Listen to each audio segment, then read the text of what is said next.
اور یہ ویسے بھی فجر مغرب سے عشاء کا جو وقت ہوتا ہے رمضان کے اندر وہ قبولیت کا وقت ہوتا ہے، افطار اور سحر دونوں کے جو اوقات ہیں وہ قبولیت کے اوقات ہیں۔ تو اب وظیفہ بتلاتے ہیں ان لوگوں کے لیے جن کو رمضان کا چاند نظر نہیں آ سکا کسی وجہ سے، اور انہیں رمضان کے چاند کی جو خبر ہے وہ ٹی وی سے موصول ہوئی ہے۔ تو اب جس طرح ہی ٹی وی پر آفیشیلی رمضان کے چاند کا اعلان کر دیا جائے تو وہ احباب کسی بھی، اگر تو عشاء کی نماز انہیں ملتی ہے، وہ کسی بھی نماز کے بعد بیٹھ کر آرام سے یہی وظیفہ دہرائیں، 1 مرتبہ درود شریف، 3 مرتبہ سورہ فاتحہ، اور پھر 1 مرتبہ درود شریف، اور پھر اللہ پاک سے اپنے حق میں دعا مانگ لیں۔ یہ بہتر ہے کہ آپ عشاء کی نماز کے بعد کریں یہ وظیفہ، تاکہ جب آپ تمام کام نپٹا کر سکون سے فارغ ہو جائیں۔ اور اس کے علاوہ آپ اس کو پہلے بھی کر سکتے ہیں کہ اگر رمضان کے چاند کا اعلان جلد کر دیا جاتا ہے، نماز مغرب کے کچھ دیر بعد اعلان ہو جاتا ہے، تو آپ اس وقت بھی یہ وظیفہ کر سکتے ہیں، اس کی کوئی ممانعت یا کوئی حد نہیں ہے۔ اور احباب یہ وظیفہ کرنے کی تمام احباب کو جو ویڈیو سن رہے ہیں، جتنے بھی سامعین ہیں جن کی سماعتوں سے ہماری آواز ٹکرا رہی ہے، ان کو یہ وظیفہ کرنے کی مکمل اجازت ہے۔ آپ برائے مہربانی ایسا کومنٹ نہ کیجئے کہ آپ اجازت جس میں طلب کر رہے ہوں، اجازت مت مانگیے، آپ کو یہ وظیفہ کرنے کی مکمل اور پوری اجازت ہے۔ آپ یہ وظیفہ کیجئے، انشاءاللہ العزیز اللہ پاک آپ پہلی رمضان کو ہی انشاءاللہ العزیز اللہ پاک آپ کی حاجات کو پورا فرمائے گا، اور آپ کا جو دل ہے وہ انشاءاللہ العزیز اس بات کی طرف مائل ہو جائے گا کہ جو آپ نے دعا مانگی ہے وہ قبول ہونا شروع ہو گئی ہیں یا قبول ہو چکی ہے، کیونکہ آپ کو واضح آثار نظر آنا شروع ہو جائیں گے اس چیز کے۔ تو احباب یہ تھا رمضان المبارک کے حوالے سے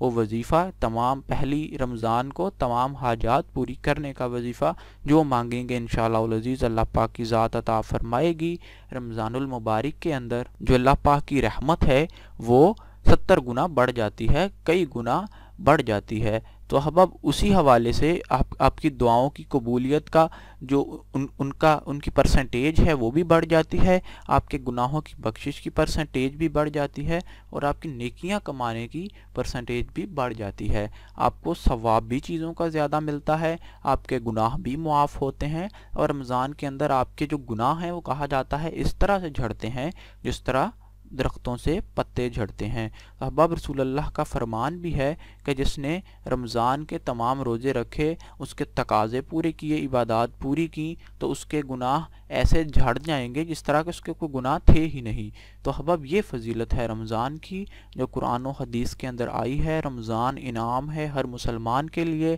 ہر بشر کے لیے، حالانکہ جو بھی رمضان کی فوقیت کو پہچانتا ہے، اللہ پاک کی عبادات رمضان کے اندر کرتا ہے۔ رمضان کے حوالے سے ہم نے جو دوسرے وظائف بتلائے ہیں ان میں ایک وظیفہ یہ ہے کہ آپ روزانہ 600 مرتبہ کلمہ طیبہ کا پہلے کلمے کا ورد کیجئے۔ یہ بہت ہی فضیلت وظیفہ ہے رمضان کا۔ اس کے علاوہ کہ آپ رمضان المبارک کے اندر کوشش کیجئے کہ ایک قرآن پاک ختم کریں۔ آپ روز کا ایک سپارہ پڑھیں گے تو 30 روزوں میں 30 دنوں میں آپ کا قرآن پاک مکمل ہو جائے گا۔ اس کے علاوہ آپ رمضان کے اندر کوشش کیجئے کہ آپ 600 مرتبہ ہی روزانہ نبی اکرم صلی اللہ علیہ وآلہ وسلم کی ذات مبارکہ پر درود شریف بھیجیں، بہت بافضیلت عمل ہے، اور درود شریف کا یہ وظیفہ بھی انتہائی کارآمد ہے رمضان کے اندر۔ اس کے ساتھ ساتھ آپ تراویح کا اہتمام کی کوشش کیجئے، اور اس کے ساتھ اضافی نوافل توبہ کی غرض سے، ثواب کی غرض سے،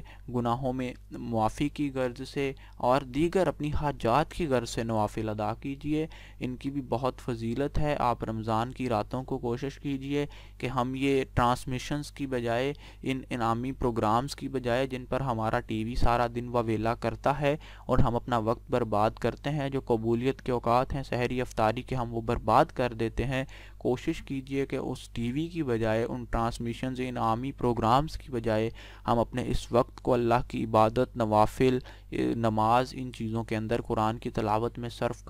کر سکیں، کیونکہ ہمارا وقت وہی محفوظ ہے، ہمارا وہی وقت ہمارے کام آئے گا جو ہم نے اللہ کی عبادت میں، صدقہ میں، خیرات کے اندر ہم نے وقف کیا ہے۔ اس کے حوالے سے رمضان میں جو صدقہ کا عمل ہے وہ مکمل ویڈیو تفصیل سے کل اپلوڈ کر دی گئی ہے، آپ وہ بھی دیکھ سکتے ہیں۔ اور اس کے ساتھ ساتھ آپ کو اگر کسی بھی اور موضوع پر کسی وظیفے کی یا ویڈیو کی تلاش ہے تو ہمارے ویڈیوز سیکشن میں چلے جائیے، وہاں بہت سے موضوعات پر وظائف موجود ہیں، آپ وہاں سے اپنا من پسند